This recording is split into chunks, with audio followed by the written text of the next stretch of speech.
Howdy, and welcome to Brandi's Book Stack. Today, we're going to talk about the 10 best-selling books of all time, at least per a list I found on Goodreads. I decided to embark on this challenge when I first found BookTube many years ago, and I came across a list of the best-selling books of all time. And I was very surprised to discover that I hadn't even heard of a few of these books. So I decided it would be kind of a neat challenge to start reading the 100 best-selling books of all time, just because I figure if they're bestsellers, there's probably, merit to most of these, and I might find some new favorites. But I wasn't sure who would be the definitive source for the best-selling books, so I've also looked at the best-selling books of all time per Wikipedia, and I think theirs is based on sales data. Goodreads doesn't say what theirs is based on, so I don't know if there's differences in adjustments for inflation, but the lists do vary slightly. But I do plan to do separate videos on the best-selling books on Wikipedia that should be coming out in the near future. And then in addition to the best-selling books, I've also been reading the quote best books of all time, which of course best is subjective.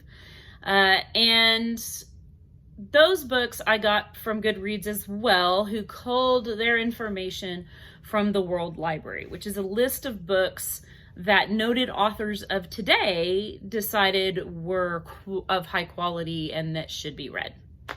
So I'm working these three lists kind of simultaneously.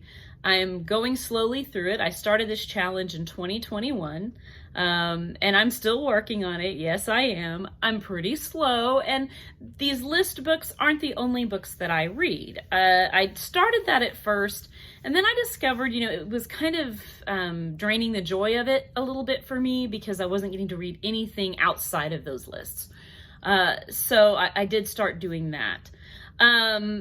But without further ado, we'll go ahead and start the best-selling books. One other small note, I don't read any nonfiction or religious texts that are on the list unless they're just something I'm particularly interested in. I'm really mainly focusing on the fiction, the novels, plays, what have you. So to jump right in, we'll start with the first book on the best-selling books of all time per Goodreads, and that is A Tale of Two Cities by Charles Dickens. I rated this book about 4 stars. When I was in high school, I would have rated this 5 stars. If you're not familiar with Tale of Two Cities, we follow some characters in both London and in Paris during the Terror, during the French Revolution. And it shows sort of the reasonable side of the Terror, and it also shows the unreasonable side and the reason it became called the Terror. It's got some interesting characters in it, but one of the reasons that I really kind of knocked this down from my youthful impressions is I feel like the female character in this novel, Lucy Manette, I feel the main female character, I feel like she's so one-dimensional and so flat. I also feel like one of the characters in here is portrayed as sort of unredeemable to society, and I just don't feel that anybody is redeemable to society. So that's a couple of the reasons I did not get down. It is an intriguing story. It has a great twist ending. We start by following a young woman who is getting her father out of prison after he's been there for, I think it's 20 years, and she has thought he was dead this whole time. And it kind of goes on from there. Very, very interesting book. 4 stars, definitely worth a read. And you'll find that most of these books skew towards the higher rating side, but of course I think that's what we would expect with a best-selling book. If that many people have read it, there probably is some merit to it.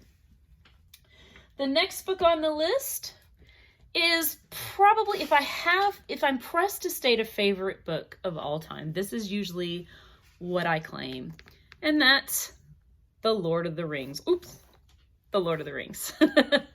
I love this novel or series of novels, depending on the way that you want to look at it.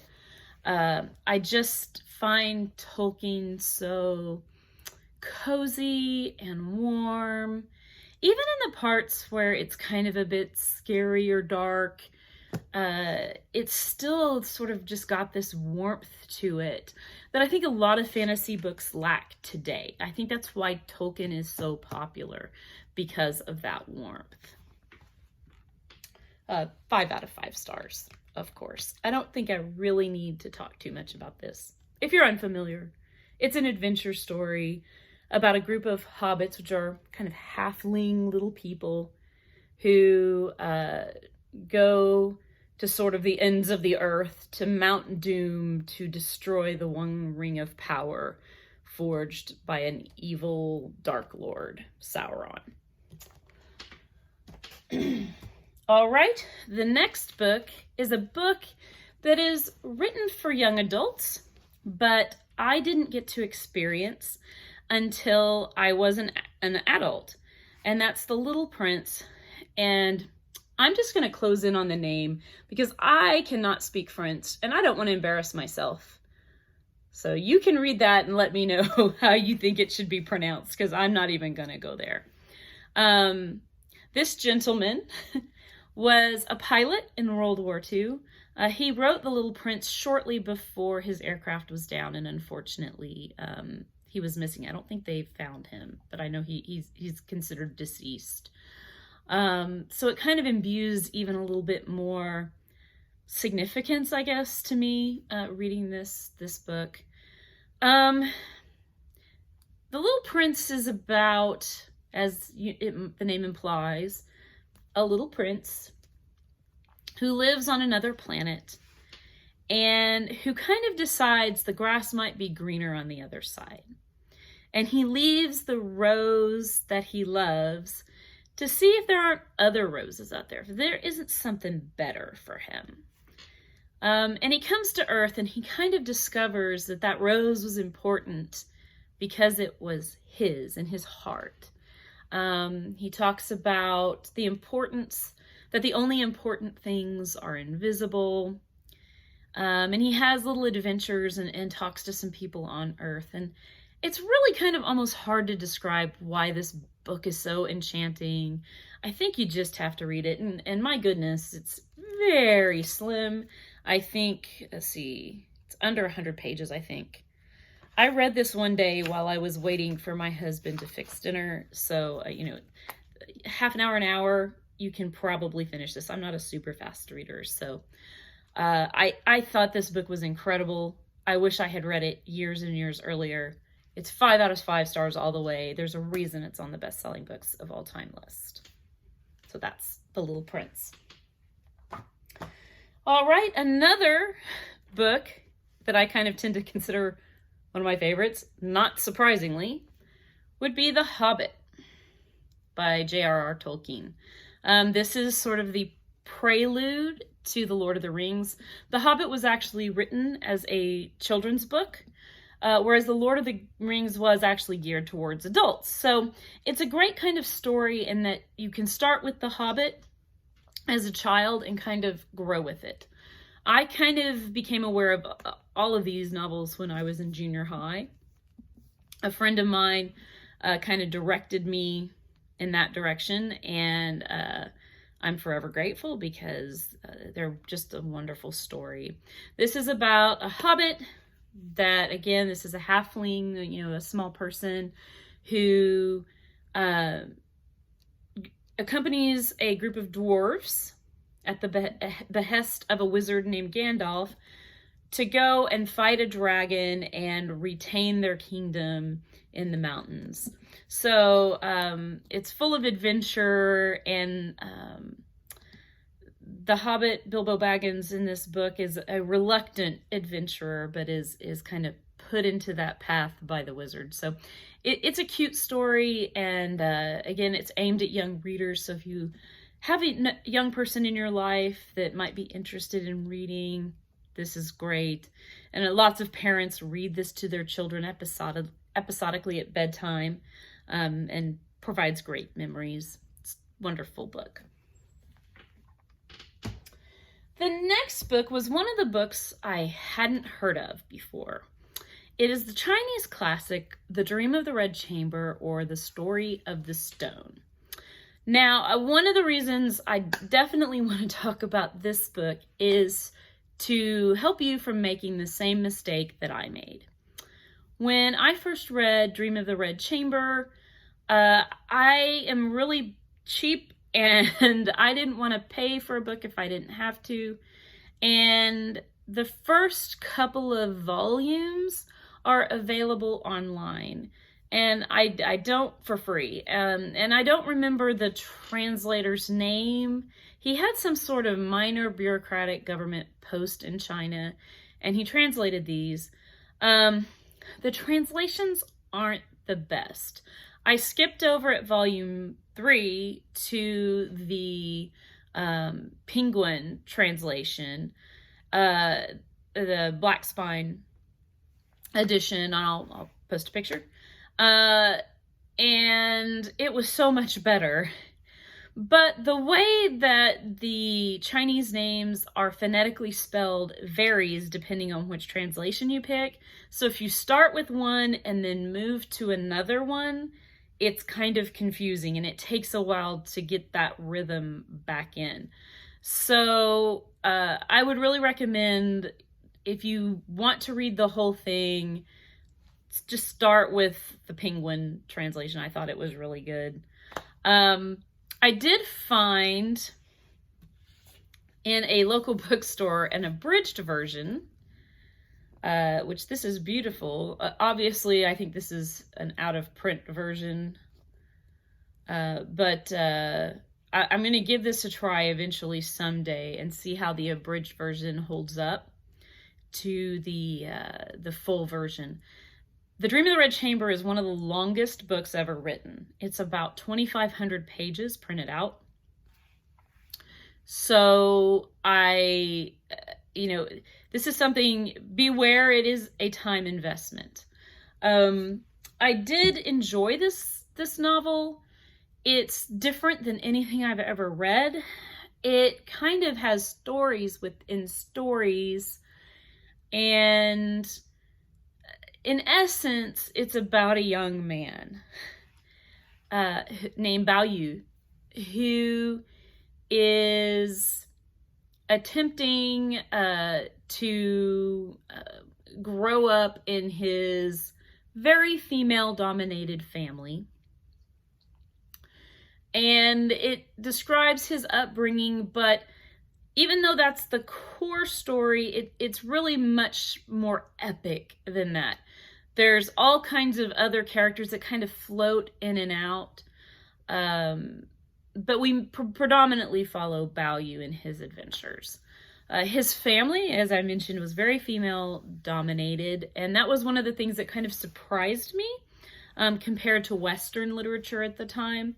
That this was much more female-centric, and there's some just fantastic characters. I think my favorite was a character named Phoenix, who's the woman that sort of runs the accounts in her family. And she's not particularly honest, and she's very feisty and lets you know how it's going to be. She almost kind of has the same feel as a mob boss.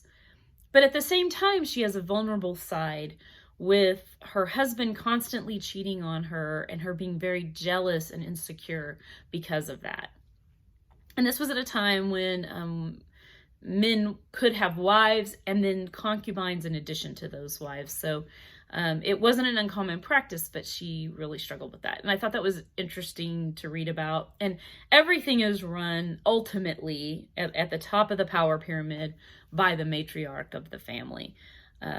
So it was kind of interesting. There are elements of arranged marriage in this. it's just very epic. It's hard to describe without reading the whole thing. But I would recommend it. I gave this one 4 stars. Definitely recommend. The one thing I do have against it is I do feel it's a bit long. The stories vary quite a bit, and that's great.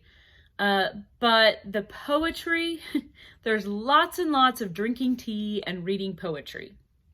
And at first that's like, oh, that's kind of nice.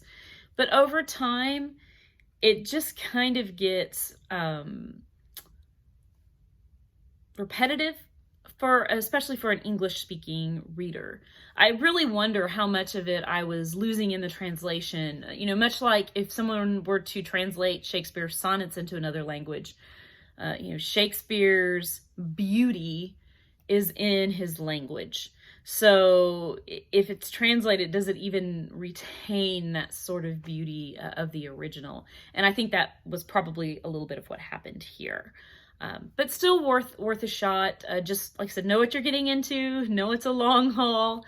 And if you just really don't want to make an investment, because if you buy all of the 5 volumes, it is a significant investment. I think they're about $12 a piece. So you're looking, you know, $60, $70 minimum to read these books. Or you could look at your local library and see if you can get a copy there. But if you really, really do just want to do it on the cheap, you certainly can go to Gutenberg and download those first 2 volumes and then pick it up in the 3rd volume with the Penguin Black Spine edition. But that's my take on Dream of the Red Chamber. The next book that's on the list, this would be number 6 if you're counting along, is And Then There Were None by Agatha Christie. I've talked about this book on my channel before. This is one of my favorite mysteries of all time. Sort of a closed room mystery, or a closed island mystery, if you will, where people are invited to an island by the mysterious Mr. U.N. Owen, or Unknown, and begin dying off one by one.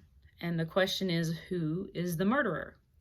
And the reveal on this is particularly great. So if you've never read this novel, I think this is certainly the best mystery I've ever read. And probably one of the best books I've ever read. So give this a shot. And 5 out of 5 stars. The next is another particular favorite of mine. And that is The Chronicles of Narnia, The Lion, the Witch, and the Wardrobe. The first in the series by C.S. Lewis. This is one of my particular favorite books. Be advised, if you aren't already familiar, this is Christian allegory. So if that's something that's going to make you uncomfortable or that you don't like, feel free to avoid it. I think this story is still enjoyable, even if you don't care for the Christian allegorical part of it. But we follow a girl named Lucy, who opens a wardrobe to discover a magical world called Narnia on the other side. She meets a fawn who befriends her, only later to find out that fawn has been betrayed by a human to the White Witch of Narnia, who makes it always snow and never Christmas. And Lucy, who is the main character, sort of, and then her siblings follow into Narnia and go on a quest to rescue the fawn. So it's an excellent adventure story. It's got a lot of heart and beauty to it. But again, it is essentially an allegory of the crucifixion. So if that's something that's going to make you uncomfortable, then that's fine. Avoid it. But it's one of my favorite books of all time. And again, 5 out of 5 stars. Like I said, this is going to skew high. All right. The next one is one I read on my Kindle, and that is the novel She by H. Rider Haggard. This is another one I had not heard of. I had heard of Haggard's King Solomon's Mines, but I had not heard of She. And I came to discover after, researching it a bit, that this inspired a lot of writers that came after, including Tolkien, and was extremely popular in its day, which is why it continues to be on the best-selling books of all time list. She is kind of a traditional adventure novel until the point that the titular she appears. Until that point, you know, we follow an orphan whose father left him a chest, that there's been some strange going-ons in his family's past, and if he really wants to resolve things, he needs to go on this quest. I think it's in the Amazon, to, you know, resolve this family kind of secret. And what we find out is that he meets this she who must be obeyed. And she is an immortal character who is extremely powerful and had this sort of love relationship in his family, maybe a previous incarnation, and seeks to love him again or submit him to her will. It's really interesting. She is such a great character and feels very modern almost, in many ways. She still is a little bit, you know, oh, I'll do anything you want, I'll be the perfect wifey wife kind of thing, but that's not really who she is. And I love the ending to this novel. I think it's fantastic, and I don't want to spoil it, but I think that's a treat. There are some negative aspects to this book. It's very, there's some colonialist elements that are pretty uncomfortable. There's some natives that eat people, things of that nature that just don't hold up very well in today's climate. But the overall story, and especially the parts where she is actually on this stage, is really good. I gave this one 4 stars as well. It didn't quite make my 5-star list, but it was definitely worth the read. The next book I actually borrowed from the library because I had read it before many years previously and had already disposed of it before. And I rated this book a lot higher in the past than I did this time around. And I really don't know why I rated it more highly in the past. And that's The Da Vinci Code by Dan Brown. What to make of The Da Vinci Code? First of all, if you're looking for historical accuracy, Dan Brown is not your guy. There's quite a few historical inaccuracies in his novels, and if you're interested in that, there's 1,000 YouTube videos on them. I just feel like his books are a little bit male fantasy. He is a professor of symbology and is all of a sudden thrust into the role of adventurer because a man before dying asked him to come and visit him and left all these signs behind and famous artwork, and leading to the whole, bloodline of Christ. And it's just almost so preposterous and silly. Like, of course he has a granddaughter who's gorgeous and immediately is attracted to our main character. Just like I said, a bit preposterous, but it's a fun adventure. I'll give it that. I gave this 2 stars. I wasn't overwhelmed with it, but it was a quick enough read. I think this is one of those kind of popcorn bestsellers, if you will. I didn't feel a lot of merit to this particular story, but that's just my opinion. Now, finally, last but not least, is To Think and Grow Rich by Napoleon Hill.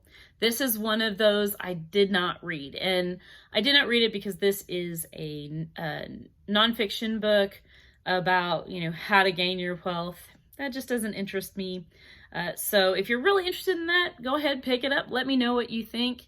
But I didn't really want to spend my time on that. I'm more interested in the fiction that's on the list. So that wraps up the top 10 of the best-selling books of all time per Goodreads. So stay tuned for my next video on these best-selling books. I'll do the Wikipedia list, and then I'll also be doing the best books of all time coming up here pretty soon. As always, don't forget to like, subscribe, and click that bell. I'll see you next time. Bye.